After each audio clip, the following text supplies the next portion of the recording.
ሰላም ጤና ይስጥልኝ እንደምንላችኋል የተከበራችሁ አድማጮቻችን ከትርታ 97.6 ኤፍኤም የሰዓቱን የ600 ዋናና አበይት ዜናዎች ለማሰማት እዚህ ስቱዲዮ ተገኝተናል። ንጉሱ በሪሁን የዕለቱን የትርታ 600 የዜና ሰዓት በመምራት አብሬያችሁ ቆይታ የማደርግ ይሆናል። ኢዩኤል አሰፋ ደግሞ ቴክኒኩን በጥራት በመቆጣጠር እንዲሁ አብሮን ይቆያል። የተከታተላችሁ አብራችሁን ስለምትቆዩ አክብሮታችን ላቅ ያለ ነው። በዜና ሰዓታችን ያላችሁን ሐሳብ አስተያየቶች የስቱዲዮ የቀጥታ የስልክ መስመሮች ላይ በመደወል ሐሳብ አስተያየቶቻችሁ ልታደርሱን ትችላላችሁ።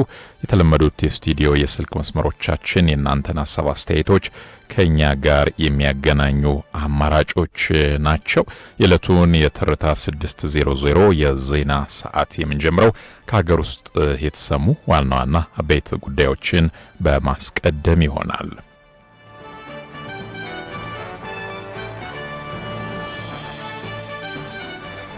የአዲስ አበባ ከተማ አስተዳደር ካቢኔ በሊዝ መነሻ ዋጋ ማሻሻያና በግዢ ረቂቅ አዋጅ ላይ ውሳኔ አሳለፈ። የአዲስ አበባ ከተማ አስተዳደር ካቢኔ ባካሄደው መደበኛ ስብሰባ በከተማዋ ሁለንተናዊ ለውጥ ላይ ተመስርተው በቀረቡ ልዩ ጉዳዮች ላይ ተወያይቶ ውሳኔዎችን አስተላልፈዋል።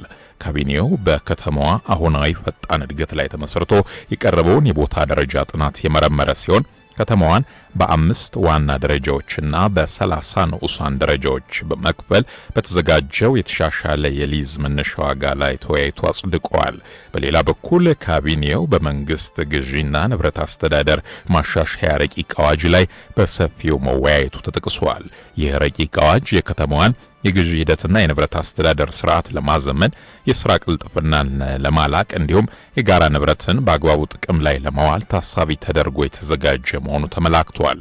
ካቢኔው በረቂቅ አዋጁ ላይ መክሮበት ለከተማዋ ምክር ቤት እንዲላክና እንዲጸድቅ ውሳኔ አሳልፏል። በመጨረሻም ካቢኔው ሀገራዊ ፋይዳ ላላቸው ትልልቅ ፕሮጀክቶች ማስፈጸሚያ የሚሆን የመሬት ምደባ ጥያቄን ተመልክቶ ውሳኔ በመስጠት ስብሰባውን ማጠናቀቁ ተዘግቧል።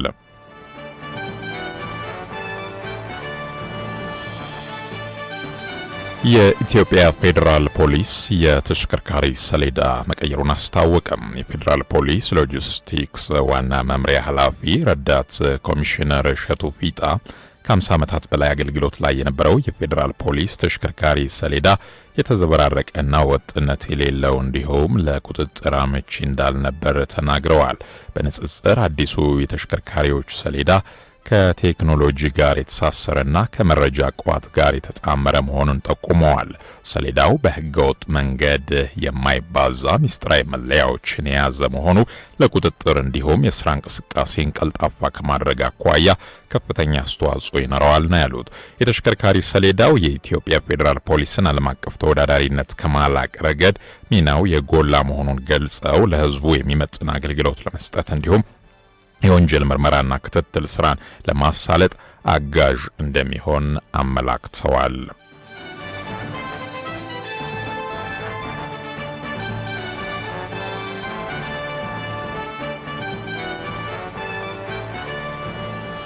አድማጮች ከትርታ 97.6 ኤፍኤም ወደ እናንተ በመድረስ ላይ የሚገኘውን የትርታ 600 የዜና ሰዓት ነው በማድመጥ ላይ የምትገኙት።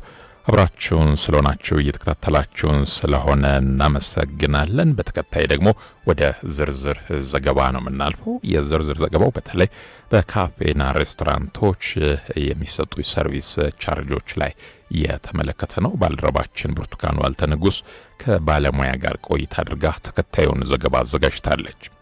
የአገልግሎት ሰጪ ተቋማት ለሚሰጡት አገልግሎት ተጨማሪ የአገልግሎት ክፍያ ወይም ሰርቪስ ቻርጅን ያስከፍላሉ። ስለ አገልግሎት ክፍያ ወይም ሰርቪስ ቻርጅ የምንለው በአዋጅ የተቀመጠ ነገር አለመኖሩን የሕግ ባለሙያዎች ይናገራሉ። አንዳንድ አገልግሎት ሰጪ የንግድ ድርጅቶች ማለትም ሆቴሎች፣ ሬስቶራንቶች ለተጠቃሚዎች አገልግሎት በሚሰጡበት ጊዜ ለዋናው አገልግሎት ከሚያስከፍሉት በተጨማሪ ሰርቪስ ቻርጅ በመጨመር ያስከፍላሉ። ተጨማሪ የአገልግሎት ክፍያ ወይም ሰርቪስ ቻርጅ ለድርጅቱ ሰራተኞች መከፈል አለበት ወይ የሚል ጥያቄንና ለመሆኑ ስለ ሰርቪስ ቻርጅ በህግ የተቀመጠ ነገር አለ ወይ ስንል የህግ ባለሙያዎችን ጠይቀናል። ሰርቪስ ቻርጅ ተጨማሪ ለአገልግሎት የሚከፈል መሆኑን የህግ ባለሙያና ጠበቃ የሆኑት አቶ ኤፍሬም አብነት ገልጸው፣ ይሁን እንጂ በአዋጅ ባይቀመጥም የንግድ ድርጅቶች ከሚሰጡት አገልግሎት ክፍያ ጋር የሰርቪስ ቻርጅ ክፍያ ጨምረው ሲያስከፍሉ ለተጠቃሚው አስቀድመው ማሳወቅ እንደሚገባ የሸማቾች መብት ጥበቃ አዋጅ እንደሚያስቀምጥ ነው የተናገሩት። ይህ ካልሆነ ግን ተጠቃሚዎች ያለ መክፈል መብት እንዳላቸው ገልጸዋል። ያው ሰርቪስ ቻርጅ ኖርማሊ አሁን የግብርን ተጨማሪ እሴት ታክስን ወይ ደግሞ የገቢ ግብርን በሚመለከት የተቀመጡ የህግ ማዕቀፍ ያለባቸው ይሄ በአዋጅ የተቀመጡ ነገሮች ላይ የለም። ኖርማሊ አሁን ሰርቪስ ቻርጅ በሚል በግልጽ የተመላከተ ነገር ወይም ደግሞ ምን ያህል መጠን መከፈል አለበት፣ በምን አይነት አገልግሎት ነው የሚከፈለው የሚለውን የሚያመለክት ነገር በህጋችን ላይ በግልጽ አልተመላከተም። ነገር ግን ምንድነው አሁን አገልግሎት ሰጪ የሆኑ ተቋማት ወይም ድርጅቶች ማለት ነው ወይም ሆቴል እንደዚህ የመሳሰሉት አገልግሎትን የሚያቀርቡ አገልግሎትን የሚሰጡ የንግድ ድርጅቶች አገልግሎታቸውን ሲያቀርቡ በዛ አገልግሎት ውስጥ እንግዲህ አንዳንድ ድርጅቶች ሰርቪስ ቻርጅ በሚል እንደሚያስከፍሉ ይታወቃል። ምን አይነት የህግ ማዕቀፍ ውስጥ ሊያርፍ ይችላል? አሁን የሰርቪስ ቻርጅ የሚባለው አሁን ሰርቪስ የሚለው ውስጥ ኖርማሊ በአዋጅ ቁጥር 1341/2016 የተጨማሪ እሴት ታክስን የሚመለከት አዋጅ ነው። እንዲሁም ደግሞ የሸማቾች ጥበቃ አዋጅ አለ፣ አዋጅ ቁጥር 813 የሚባል።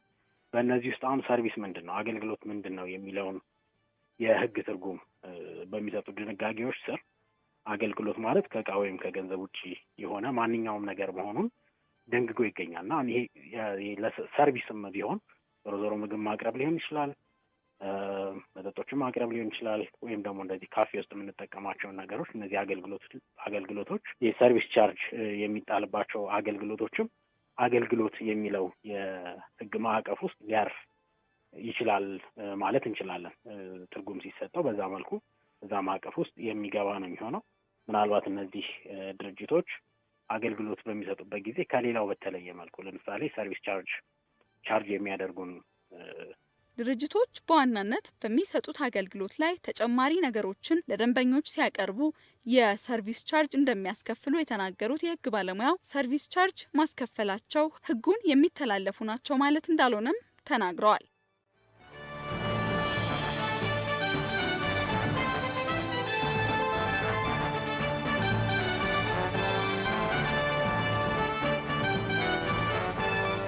ከልቦ በቀረበው ትርታ 97.6 ኤፍኤም የረቡዕ ቀን 6:00 የዜና ሰዓታችንን ነው በማድመጥ ላይ የምትገኙት። አብራችሁን ስለሆናችሁ እየተከታተላችሁን ስለሆነ እናመሰግናለን። ከውጭ ምንጮች ወዳገኘናቸው ዘገባዎች ስናልፍ የሱዳን ጦር ባደረሰው የድሮን ጥቃት በርካቶች ተገደሉ። የሱዳን ጦር ካዱግሊ ከተማን መቆጣጠሩን ተከትሎ በርካታ ውድመቶች መድረሳቸውን መገናኛ ብዙሃን ዘግበዋል። የፈጥኖ ደራሽ ኃይሎች ከተማዋን ለቀው ሲወጡ በፈጸሙት የድሮን ጥቃት 8 ሰዎች ተገድለዋል ተብሏል።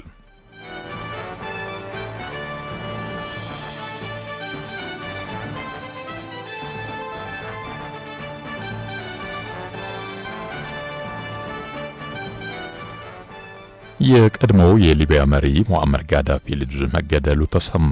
የቀድሞው የሊቢያ መሪ ሙአመር ጋዳፊ ልጅ የሆነው ሰይፍ አልኢስላም ጋዳፊ መገደሉን እንዲሁ ተዘግቧል። የሊቢያ ጠቅላይ አቃቢ ሕግ ባደረገው ምርመራ መሰረት የቀድሞው የሊቢያ መሪ ልጅ የተገደለው በጥይት ተመቶ መሆኑን አሳውቋል። ጠቅላይ አቃቢ ሕግ ቢሮ አሁንም ምርመራዎች ተጠናክረው እንደሚቀጥሉና ገዳዮቹን በቁጥጥር ስር ለማዋል ይሰራል ብለዋል። እንደ አውሮፓውያን አቆጣጠር 2015 የሊቢያ ፍርድ ቤት የሙአመር ጋዳፊ ልጅ የሆነውን ሰይፍ አልኢስላም ጋዳፊ በሌለበት የሞት ፍርድ ፈርዶበት እንደነበር ዘገባው አስታውሷል።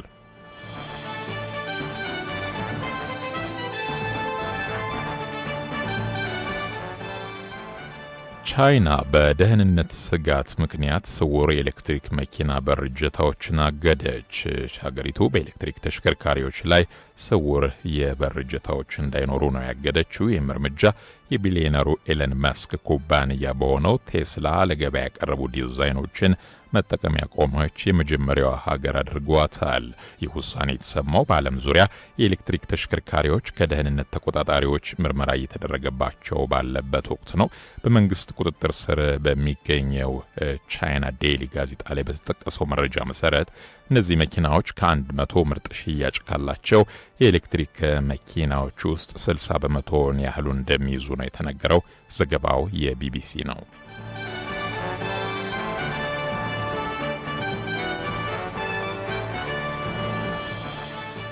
ትርታ 600 የዜና ሰዓት እንደቀጠለ ነው። አብራችሁን ስለሆናችሁ እያደመጣችሁን ስለሆነ እናመሰግናለን። በማስከተል ደግሞ ወደ ቢዝነስ ዘገባዎች እናልፋለን።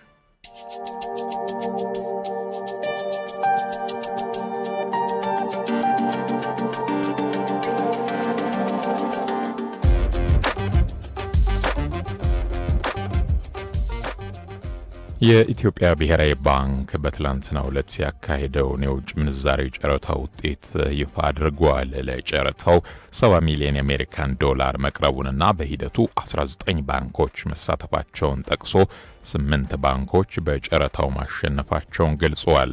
በምንዛሬ ጨረታው አንድ የአሜሪካ ዶላር ዋጋ በአማካኝ 155.0506 ብር ሆኖ መመዝገቡ ተገልጿል። ብሔራዊ ባንክ ቀድሞ በወጣው መርሃ ግብር መሰረት ተመሳሳይ ጨረታ በቀጣይ እንደሚያካሂድም አስታውቋል።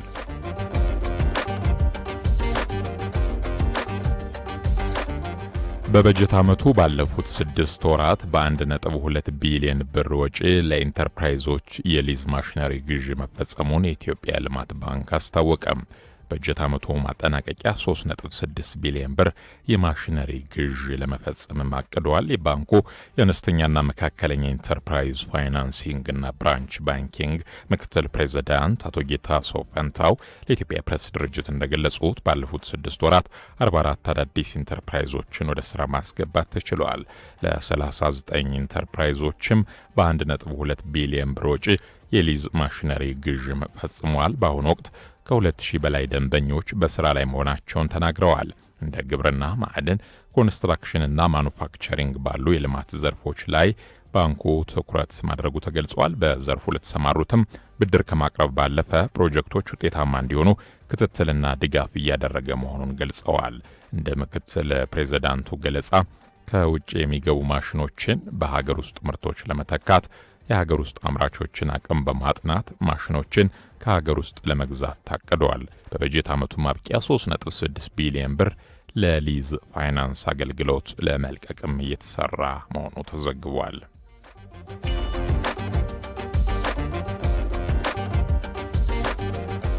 አድማጮች፣ የቢዝነስ ዘገባዎች ያደመጣችኋቸውን ይመስላሉ።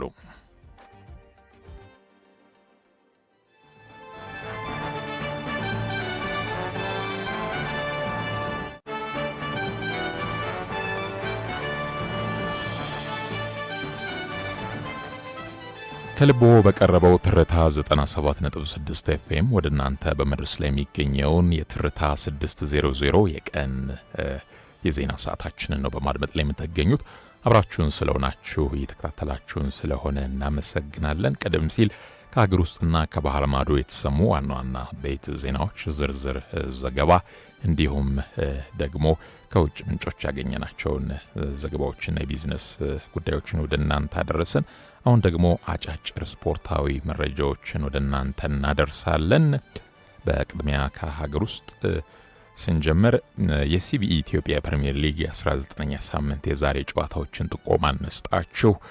ሸገር ከተማ ከምድረ ገነት ሽረ 7 ሰዓት ላይ ይጫወታሉ። ሀዲያ ሆሳዕና ከመቻል 10 ሰዓት ላይ የሚጫወት ይሆናል።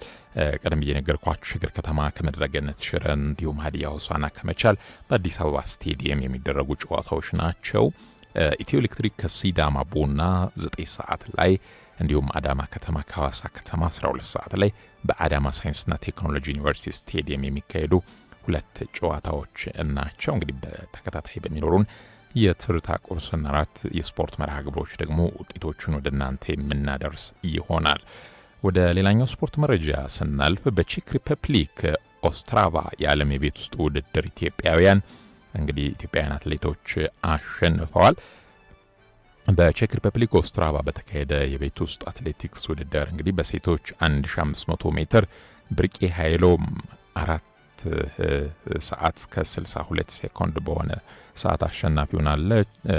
1500 ሜትር 4 ደቂቃ ከ00 ሰከንድ ከ62 ማይክሮ ሴከንድ ማለት ነው አሸንፋለች። ብርቄ ያስመዘገበችው ሰዓት የዓመቱ ፈጣን መባሉን ነው ወርልድ አትሌቲክስ ያሰፈረው መረጃ የሚያሳየው። ሳሮን በርሄና አረጎይን ካላዩ የግል ምርጥ ሰዓት በማስመዝገብ ሁለተኛና ሶስተኛ ደረጃ ይዘው አጠናቀዋል። በሴቶች 800 ሜትር ርቀት ንግስት ጌታቸው 1 ደቂቃ ከ59 ሴኮንድ ከ98 ማይክሮ ሴኮንድ በሆነ ሰዓት ቀዳሚ ሆናለች። በወንዶች 3000 ሜትር ኤርሚያስ ግርማ 4ኛ፣ ሜልከሳ ፍቃዱ 7ኛ እንዲሁም ወገኔ አዲሱ 9ኛ ደረጃ ይዘው ውድድራቸውን ጨርሰዋል። ቀደም ሲል የጠቀስኩላችሁ በሴቶች 1500 ሜትር ብርቄ ኃይሎም ሰዓቷን ለማስታወስ ያክል 4 ደቂቃ ከ00 ከ62 ማይክሮ ሴኮንድ በሆነ ሰዓት ነው አሸናፊ የሆነችው። ብርቄ ያስመዘገበችው ሰዓት የዓመቱ ፈጣን ተብሎ ተመዝግቧል። ወደ ሌሎች የውጭ ስፖርታዊ መረጃዎች ስናልፍ አርሰናል ቼልሲን በደርሶ መልስ በማሸነፍ የካራባኦ ካፕ ፍጻሜ ተፋላሚ መሆኑን አረጋግጧል። በኤምሬትስ የተደረገውን የመልስ ጨዋታ ባለሜዳው 1-0 አሸንፏል። ብቸኛውን ግብም ተቀይሮ የገባው ካይ ሃቨርትዝ 97ኛው ደቂቃ ላይ አስቆጥሯል። በስታንፎርድ ብሪጅ የተከናወነውን የመጀመሪያውን ጨዋታ 3-2 ያሸንፈው አርሰናል በድምር ውጤት 4-2 በማሸነፍ የፍጻሜ ተፋላሚ ሆኗል። የሰሜን ለንደኑ ክለብ በካራባኦ ካፕ ፍጻሜ ሲደርስ ከ8 ዓመታት በኋላ ለመጀመሪያ ጊዜ ነው። ሚካኤል አርቴታ አርሰናል ከተረከበ በኋላ ለፍጻሜ ጨዋታ ሲበቃ ሁለተኛው ነው። ስፔናዊው አሰልጣኝ በ2020 የኤፍኤ ካፕ ፍጻሜ ደርሶ መልስ እንግዲህ ቼልሲን 2-1 በመርታት ፍጻሜ ዋንጫ ማንሳቱ ይታወሳል። አርሰናል በካራባኦ ካፕ የፍጻሜ ጨዋታ የማንቸስተር ሲቲ እና ኒውካስል ዩናይትድ አሸናፊን የሚገጥም ይሆናል። በኮፓ ዴላሬ የሩብ ፍጻሜ ጨዋታ አልባሴቴን የገጠመው ባርሴሎና 2-1 አሸንፏል። ባርሴሎናን ለግማሽ ፍጻሜ ያበቁ ሁለቱን ግቦች ላሚን ያማል እና ሮናልድ አራውሆ አስቆጥሯል። ሪያል ማድሪድን ከውድድሩ ውጭ ያደረገው አልባሴቴ ለካታሎኑ ክለብ እጅ ሰጥቶ ከውድድሩ ውጭ መሆኑ ተዘግቧል። ማንቸስተር ሲቲ ከኒውካስል ዩናይትድ እንግዲህ ለፍጻሜ ለማለፍ የሚደረግ ጨዋታ እንግዲህ ተጠባቂ ነው። በካራባኦ ካፕ የግማሽ ፍጻሜ የመልስ ጨዋታ ማንቸስተር ሲቲ ኒውካስል ዩናይትድን ያስተናግዳል። በሴንት ጄምስ ፓርክ የተከናወነው የመጀመሪያው ጨዋታ በሲቲ 2-0 አሸናፊነት መጠናቀቁ ይታወሳል። ፍጻሜ መድረስ የተሻለ እድል ያለው ማንቸስተር ሲቲ ሰሞነኛ ብቃቱ ጥሩ አይደለም ይላሉ የስፖርቱ ተንታኞች። በሳምንቱ መጨረሻ 2-0 የመራውን የቶተንሃም ጨዋታ አቻ መለያየቱ የፕሪሚየር ሊግ ዋንጫ ፉክክሩ ላይ ወደ ኋላ መልሶታል።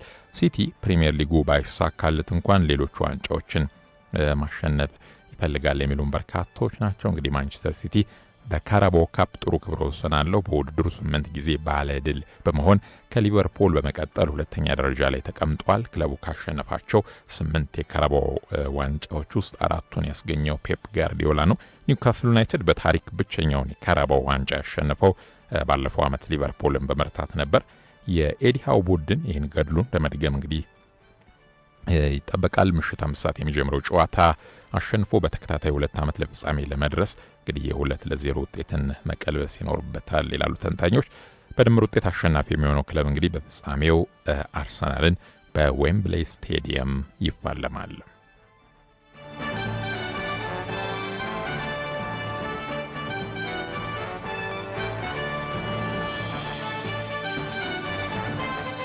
አድማጮች ከትርታ 97.6 ኤፍኤም ለረቡዕ ጥር 27 2018 ትርታ 600 ያዘጋጀንላችሁ ከሀገር ውስጥና ከባህር ማዶ የተሰሙ ዋና ዋና አበይት ዜናዎች ዝርዝር ዘገባ እንዲሁም የቢዝነስና ስፖርታዊ ጉዳዮች የተከታተላችኋቸውን ይመስላሉ። ንጉሱ በሪሁን የዕለቱን የትርታ 600 የዜና ሰዓት በመምራት ዩኤል አሰፋ ደግሞ ቴክኒኩን በጥራት በመቆጣጠር አብረናችሁ ቆይታ አደረግን። ቀሪ የትርታ 97.6 ኤፍኤም ፕሮግራሞች አምረው ደምቀው መሰማታቸውን እስከ እኩለ ሌሊት 6 ሰዓት ይቀጥላሉ። ቀሪ መሰናዶዎችን በመጋበዝ እኔ በዚሁ ተሰናበትኩ። ብሩህ ቀን ይሁንላችሁ።